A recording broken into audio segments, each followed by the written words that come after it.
Money never sleeps, pal. Hey there, welcome to Money Never Sleeps, a podcast that looks inside the head of entrepreneurs and at the crossover of startups, enterprise, finance, technology, and life as we know it. I'm Pete Townsend, your co-host of Money Never Sleeps, along with Owen Fitzgerald. This episode of Money Never Sleeps is kindly sponsored by Ireland's fintech and financial services recruitment specialists, Top Tier Recruitment. If you or a colleague need help attracting and retaining great talent for your fintech or financial services company, it's highly advisable that you build a relationship with the team at Top Tier Recruitment as they really know their stuff. You can find them at toptierrecruitment.com and tell them we sent you. Also, you can subscribe to our Money Never Sleeps newsletter at moneyneversleeps.substack.com. And we launched our new website last month, so check that out on moneyneversleeps.ie. This week, we've got another Money Talk segment where we dig into a few of the things that happened in the past week, where our collective interest in these things outweighs our respective interests in sleep, namely Microsoft, TikTok, and the challenger bank Monzo. So let's just get right to it with this week's episode of Money Never Sleeps. Money never sleeps, pal. Here we go again. Welcome to Money Never Sleeps. We're recording today from the home studio. And in this episode, we're looking at 3 pieces of content, or maybe 2, from this week that are relevant to us in this cosmic cloud of startups and enterprise that we operate in. And it's hopefully relevant to all of you, our loyal listeners. We've got Owen Fitzgerald on again this week. How you doing today, cuz? Good, yeah, really good. I'm on holidays this week, no work, which is great. I'm wrecked from doing stuff with the kids all day, but it's been really good. Do you know what? I had a strange evening where I was putting together a swing that I ordered for the kids, and at the end of it I put everything together really well, and I'm left with 4 of the exact same screws, which I hadn't used yet. So now I'm looking at this swing thinking, where are those screws supposed to go, and is this thing going to fall apart when the kids go on it tomorrow? Yeah, but no, seen that happen before. They're not specifically listed, or like they're listed as, you know, oh yeah, these are some of the parts you get, but it doesn't specify them in the instructions where they go. So I'm left with these 4 important looking screws. Anyway, that's been my evening so far. That's what I'm doing.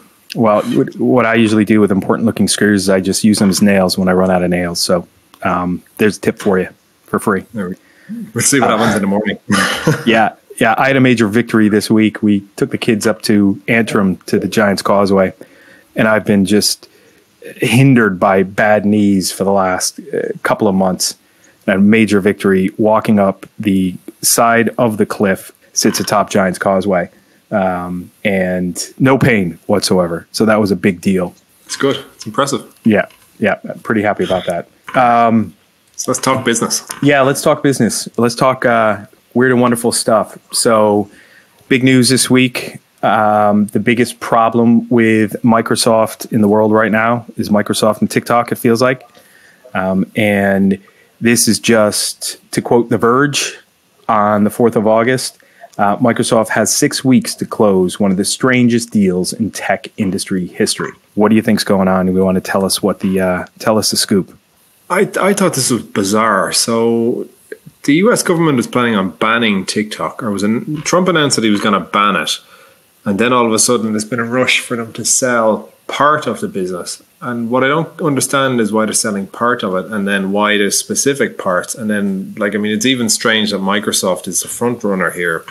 It doesn't seem like a good fit in any shape or form. But the weird thing here is so that was in The Verge, and it's been covered in a lot of papers. But Microsoft published a corporate blog post 2 days ago where it was just it's incredibly strange. So they they fully appreciate the importance of addressing the president's concerns, and they're committed to acquiring TikTok and providing proper economic benefit to the United States, including the Treasury. So Trump made some statement whereby he said that he expects the Treasury to be compensated for helping arrange the deal. Now, I've never heard of anything like that in my life, whereby the state or the government makes, for a separate private entity. And then, they put this strange timeline on it, 15th of September, it's going to be done by. And then Microsoft looks forward to continuing dialogue with the United States government, including the president. And then I suppose the biggest or the strangest thing of all is they're not buying all of TikTok, just the US, Canada, Australia, and New Zealand. So all English speaking, but then they don't get other English speaking countries like the UK. Yep. And then you end up with a massive network of users that's completely split in two with two different owners. So, like, what do they even get? So, well, I thought Microsoft were in the talks to buy the U.S. outfit for ByteDance, the parent company of TikTok, or ByteDance's U.S. operations before this whole Trump ban idea came into effect, weren't they? Yes, but I think it was on the intention or the expectation that Trump was going to, or the US was going to announce some ban. So the idea of a ban has been kind of mooted for a while now, or the expectation that the US were going to have some issue with it. And look, it comes back to what we were talking about a few weeks ago with Ant Financial and their decision to list in Hong Kong and China and not in the US, and this kind of view of Chinese and Asian companies, and you see it play out with Huawei and all other types of companies. So there was an expectation they were going to ban or put something in place. So there was a sense that TikTok was going to be sold, or part of the business was going to be sold anyway. It's just really strange. I mean, even take, for example, in this whatever piece that they're buying, India isn't mentioned. So India was the first country to officially ban TikTok, but also the country where where TikTok has the most users. So their issue was with Chinese ownership, but yet there's a lot of users there. Like, it's a huge amount of users. So is it a play into the Indian market? Does a US company, does Microsoft buying TikTok make it all okay now?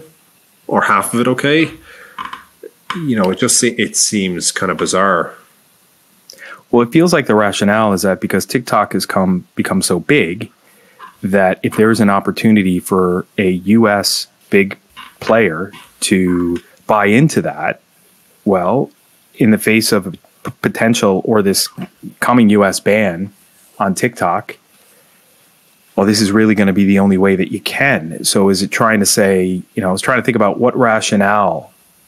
what rationale does it make sense for Microsoft to do this deal, right? And say, okay, great, there will be ad revenue, there will be virality, there will be everything that you expect to get with a very, very popular social media platform, right? But what you're doing, like you said, is that you're drawing the line and segregating TikTok, and a big chunk of what makes it such a highly viral platform is the global user base, right? You're saying, well, we can't have that global user base anymore. We're only going to have users from these 4 countries. And technically, it just feels like, from a scalability perspective, the platform just won't work with only 4 countries, all English-speaking countries that are using it. I kind of felt like this was a bit of a Ethereum fork story from years ago, where you ended up with an Ethereum Classic and then mainstream Ethereum. And are you going to end up with, TikTok Classic and mainstream TikTok? And the article from The Verge were referring to it as BD TikTok and US TikTok, or MS TikTok for Microsoft. And the Trump thing just makes it so weird. Right. And it feels like weird. And the interesting thing, and it hasn't gotten a lot of coverage. So, like, there's an assumption, because you made the same assumption that I do. Like, I haven't used it. I know my 13-year-old uses it a lot, but I don't use it at all. But there's an assumption out there that this is a social media app. But like the Wall Street Journal had a really strong article on the deal the other day, and almost kind of lost in the article was that the proposed I'm quoting it here, proposed transaction gained the blessings of senior Trump officials, including Treasury Secretary Steve Mnuchin, who saw value in an American company getting access to sophisticated TikTok algorithms that decide what video users are being served. So really what they're saying, or what the angle potentially here is, that TikTok's value is not necessarily a social media app. It's that it's a content network ruled by an algorithm, in the same way that, like, similar to a Netflix, except this is incredibly more viral given that they're small and short videos. So where the Wall Street Journal and where I've seen some coverage, but not that much at the moment, is that, you know what, it makes it more interesting as a if a state wanted to, you know, be able to play with those algorithms in the background to serve up certain types of content at certain times. And it was, and I can't remember his name, you probably know the guy's name, the Telegram CEO came out today with a statement whereby he said that he supported the idea of the sale on the basis that he had concerns about the Chinese government and their role and stuff. But he said that, you know, the Chinese government obviously blocks certain companies from operating in their market, and everyone is kind of aware that that's how they play. But, you know, effectively what's happened now is the US is starting to play the Chinese game, and that's not a good thing for the world to have major superpowers starting to dictate things that happen in their own market. And that there's a far bigger issue at stake here, because what's next then?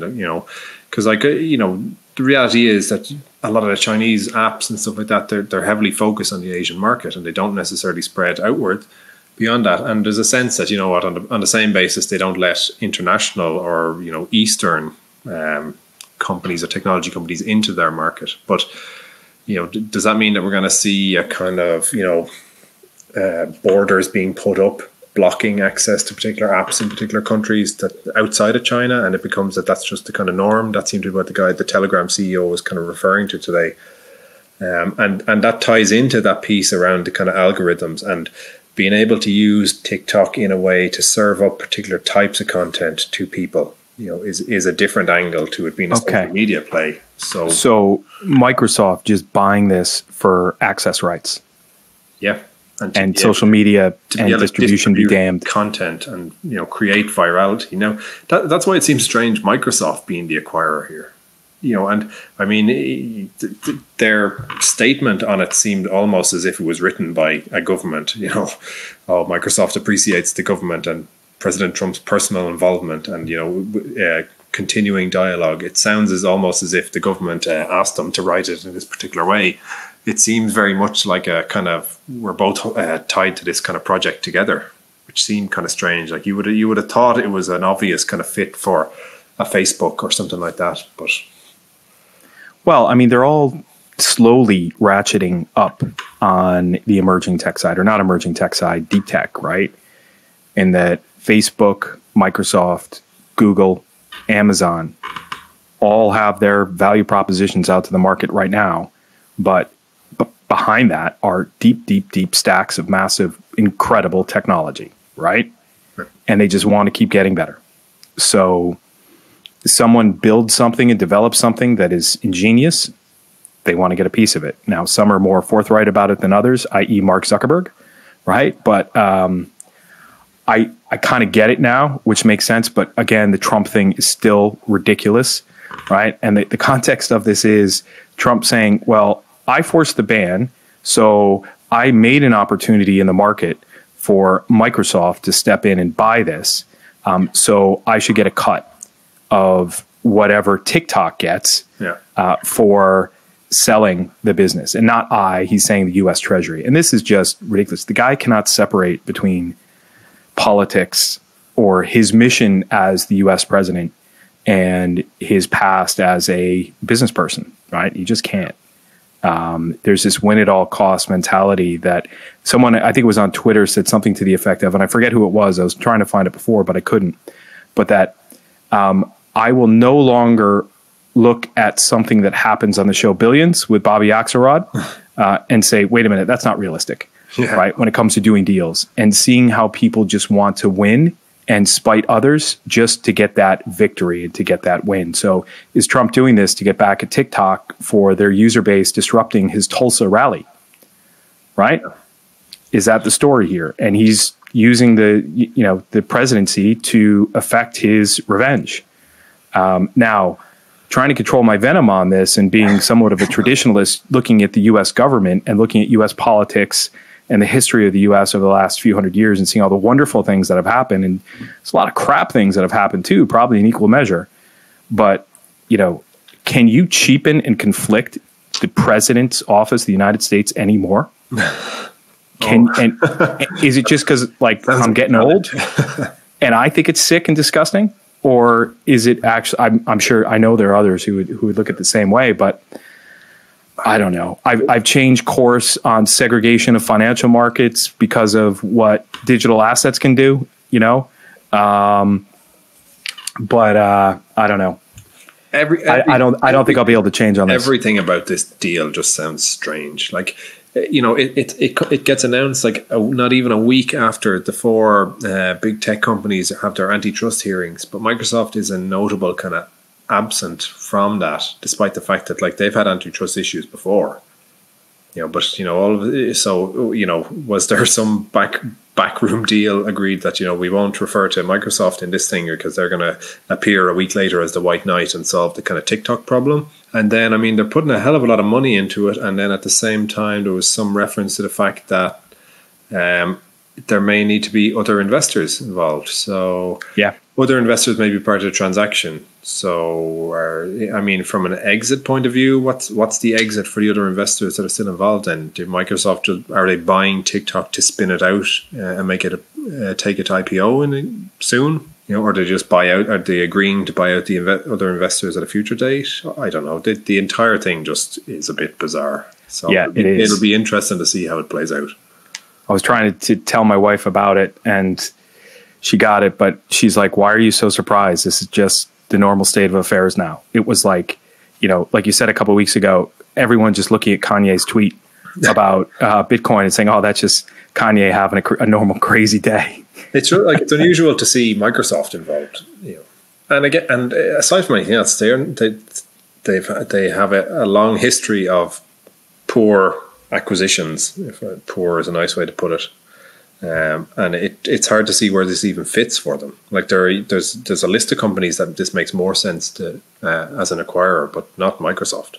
Is this some play on the Xbox? Maybe, I don't know. I don't even know how that or is it just something to make themselves relevant again in some way? Was there some type of hearing?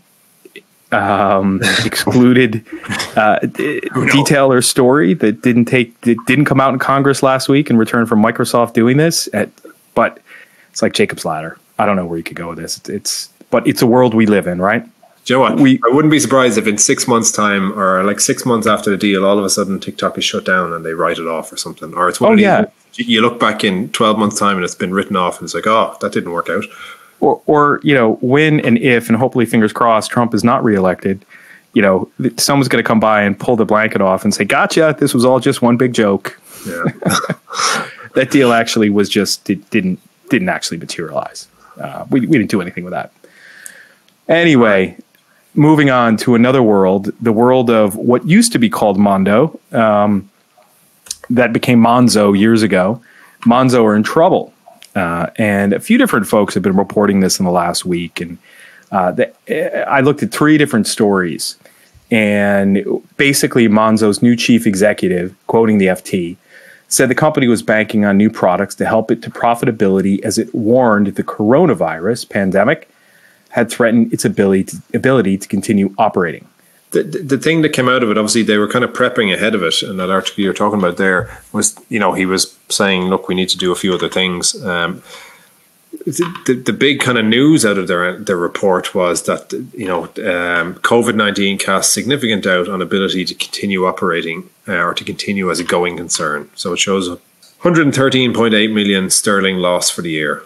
So 4.4 million current account holders, but obviously significant loss. And then so that's been the kind of news story, and that actually came out later that same day as the article we were referring to there.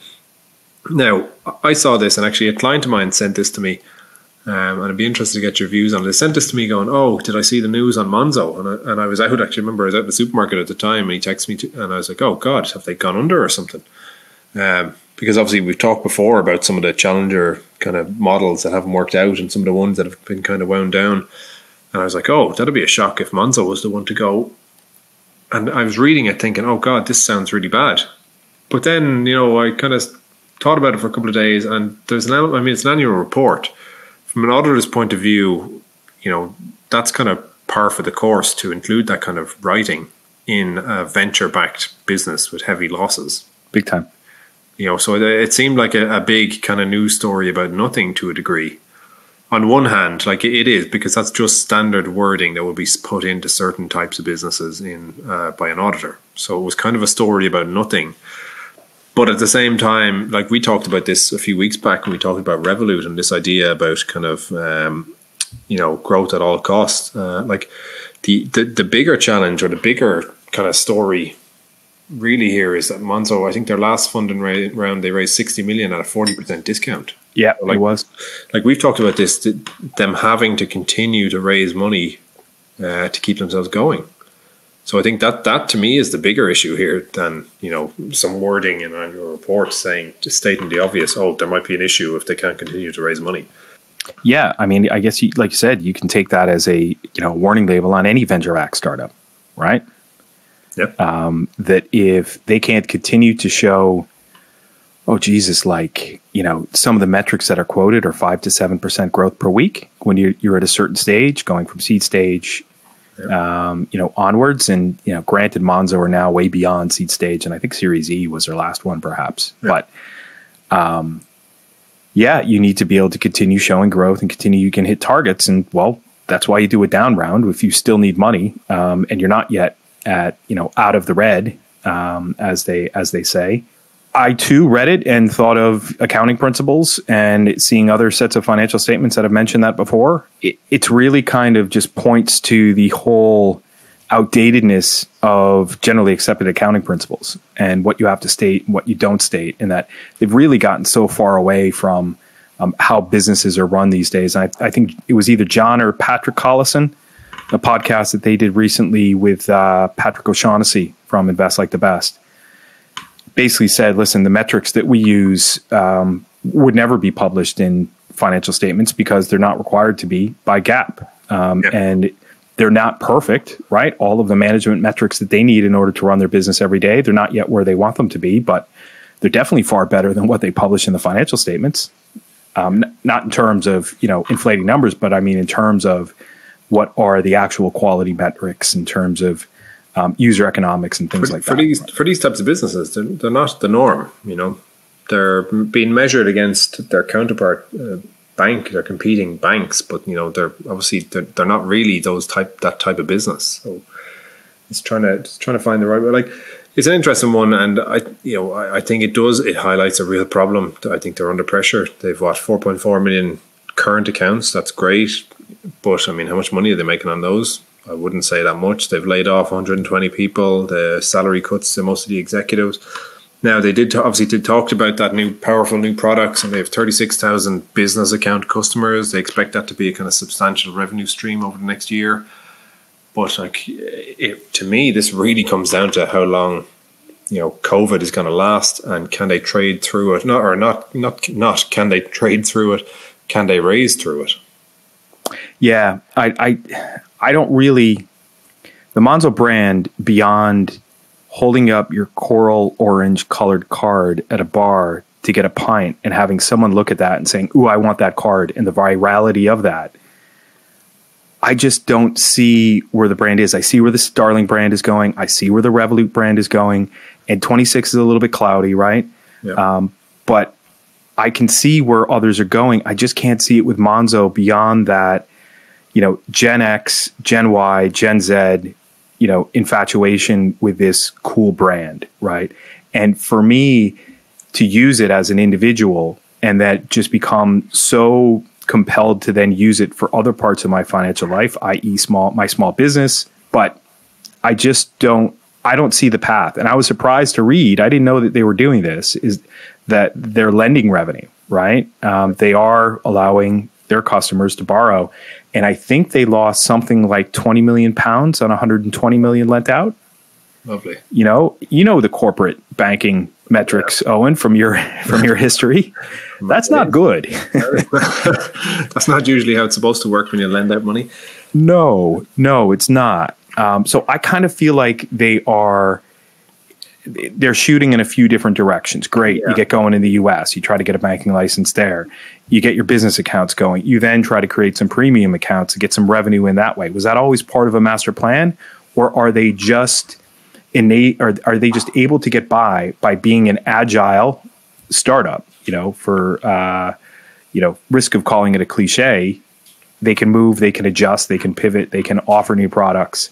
But I just don't feel the overall mission. And maybe it's just because, I've never talked to Tom. I'm gonna go out on a limb here. It's the 5th of August. I'm gonna say that a bank, more than likely a UK bank, will acquire them in the next, I would say, less than 12 months. You think so? I think and look, it's just my view on it. I don't know them as well or understand them maybe as well as I would with Revolut or Starling, but I just feel like they're not as strong as the others. I think N26 probably has more of a European customer base, similar to Revolut. I think that'll keep that one going longer. I just feel like Monzo is kind of fourth of the four, and even like Starling probably doesn't have the customer numbers, but seems to be. I just like the way that's been built from the ground up with the technology platform and everything. I think that has a better long-term play to it. My instinct is that Monzo's not going to be the one that'll last, and it'll be a UK bank. So let's check back before August next year and see if I'm right on that prediction. Yeah, well, I kind of was expecting them to probably get a bit closer to the UK market and maybe see some announcements around that, right? Like Robinhood saying, listen, we got to focus on the home front and pulling out of the UK. TS&Il hired last year to run the US business. Yep. And he still has San Francisco listed as his LinkedIn profile now that he has even taken over from Tom as CEO. Now, that's fine. He's got a great history going back through Citi, through Standard Chartered, through a few other places, traveling all over the world. Probably not doing much traveling these days, but you'd think he'd be back on the home front. Now, LinkedIn profile is a LinkedIn profile, right? Not everybody is religious as other folks are in terms of updating it, saying, hey, I moved to London to make sure, Monzo's okay in the home market. But, I don't know. But would you pay for Monzo? No, I pay for Revolut, and to be honest, the only reason I pay for Revolut is that it gives me the 2 cards for the kids, which is more than worth it. Because actually, over the last couple of weeks, I have them. It's great. I have them doing loads of jobs, and they're pocket money, and I just top their card up from my card, and it's straightforward. And it's for that reason. That's the reason. The only reason I'd pay for any of them really is to get access to something like that. But I have found Revolut very good, and being able to connect all my other accounts and everything is great. So that does help. So you get to track what the kids are buying. Oh yeah, like their card is linked to. I see in the same way that I see all the information on my Revolut. It's just a separate little tab. I click into Junior and I see the 2 kids things linked, and I see exactly what they've spent it on. That's great. There is no card out there. Like it was funny. I tried to get one for my daughter. She's 13, and if I wanted to do it with permanent TSB, where I have my kind of salary account, I had to go and get a letter from her school and get it signed, and I'd have to go make an appointment to go into the branch with her and sign all the stuff, and wait a couple of weeks to get the card out. And then with Revolut, I had it done in I think 3 minutes, and I got the card 2 weeks later. Okay. But I was able to put money on it, and she had like the card number, so she could have bought stuff online like the next day. So, you can't compete there. No, you can't. You can't. Well, I mean, that was the Pocket Wire mission with Elaine Dean, right? So, had her on the show last week. Yeah. So that's my prediction. We'll see if that happens. I feel like they're probably 4th of the 4 main ones, and I think there's just going to be a challenge with that one in particular. Yeah, and it's really interesting looking at it from this perspective, from this side of the Atlantic, and those are our 4, right? The big 4. Yep. But then in the US, there's others, and I think I know of Chime, right? Venmo coming at it from a bit of a different angle, but that's just really around payments.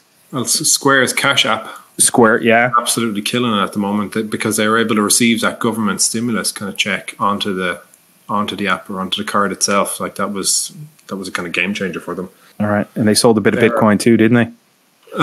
Yes. We were talking about accounting practices. So I only saw this today, and I was like, because we only had those 2 main stories, and I was like, what else have I been reading? And then I see it today. So Square's Q2 revenue, $1.9 billion. But of that, they reported 875 million Bitcoin that was sold, obviously, through Square. But they counted that as revenue. So at the moment, this is as of today, so they're up 8% today, 65 billion market cap.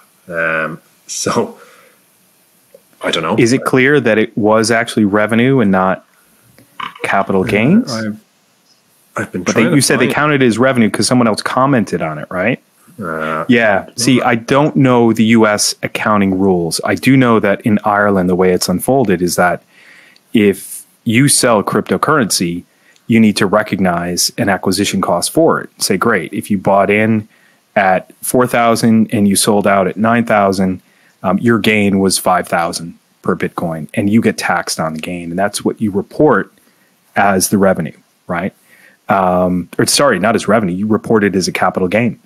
There may be some different types of tax laws in the U.S. that let you make an election for how you claim that because of how Bitcoin or other cryptocurrencies are recognized or not recognized as different types of assets. So you may be able to just claim it all as revenue if it's not part of your mainstream income, whatever it is. I don't know. I'm speculating here, trying to use my historical practices here. I'm following the Twitter thread here, and it's saying that Square were told that this is the way to report it. So it doesn't seem correct, but yet again, it's US obviously accounting practice, so I'm not as familiar. But that was an interesting one, and that was only today.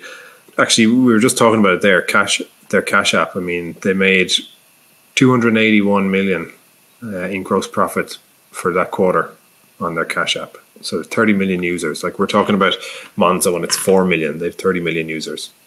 Yeah, that just points to people putting those unemployment checks and tax refunds and everything through that. And there's a lot, and there's a lot of it's heavily used, the Cash App stuff, by small businesses, coffee shops, restaurants, as their kind of in-person terminal.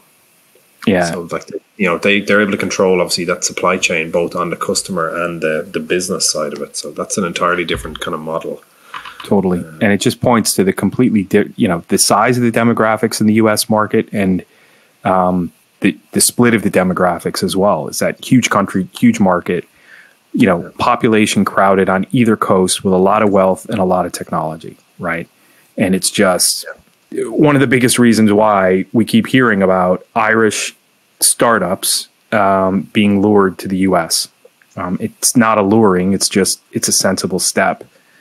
In order to just get into that market and get your product into the hands of users there. So yeah, that's an argument that can go a few different ways.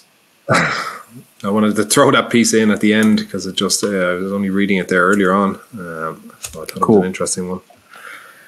All right, that's it. Any other news with you? No, not really. Trying to get myself excited about baseball season kicking off in the U.S. in the last few weeks. And it just doesn't feel real. Still going. I saw the stuff with the Florida Marlins, and like they're nearly their entire team. Yeah, Miami Marlins now. Miami Marlins, sorry. The biggest grammatical error in U.S. sports. It should be Miami Marlin, because fish isn't. It's fishes, right? Yeah. It's not fishes.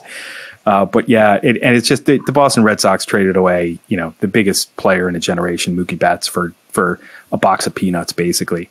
Wow. And they're now, everybody's doing this, but pumping in the crowd noise, and actually when someone gets a hit, they actually increase the sound of the crowd noise. I think it's from some Xbox game or something like that, rounding back to Microsoft, where they pump in the crowd noise from.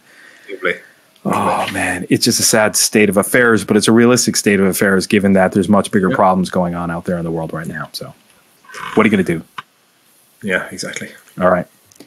Cool. All right. Well, let's cut it there, my man, and we'll pick up again next week. Take it easy. Adios. Money never sleeps, pal. That wraps it up, folks. Thanks for listening to us try to figure out why the world does what it does. The links for the stories we covered are in the show notes for this episode on moneyneversleeps.ie, so check us out online. Also, you can subscribe to our Money Never Sleeps newsletter at moneyneversleeps.substack.com. If you're enjoying Money Never Sleeps and want to see it continue, make sure you hop onto Apple Podcasts and give us a 5-star review. Remember, if you or a colleague need help attracting and retaining great talent for your fintech or financial services company, it is highly advisable that you build a relationship with the team at Top Tier Recruitment as they really know their stuff. You can find them at toptierrecruitment.com. Don't forget Conan Brophy from Create Sound. He mixes and edits each episode for us and is an excellent media man to get in touch with when you're thinking about launching your own podcast. As for me, I help startups get their products to market, get customers, and finance their vision. You can find me on LinkedIn, Twitter, or at norioventures.com, and you can follow Owen on Twitter at OwenFitzgerald9. Finally, till next time, thanks for listening. See ya. Money never sleeps, pal.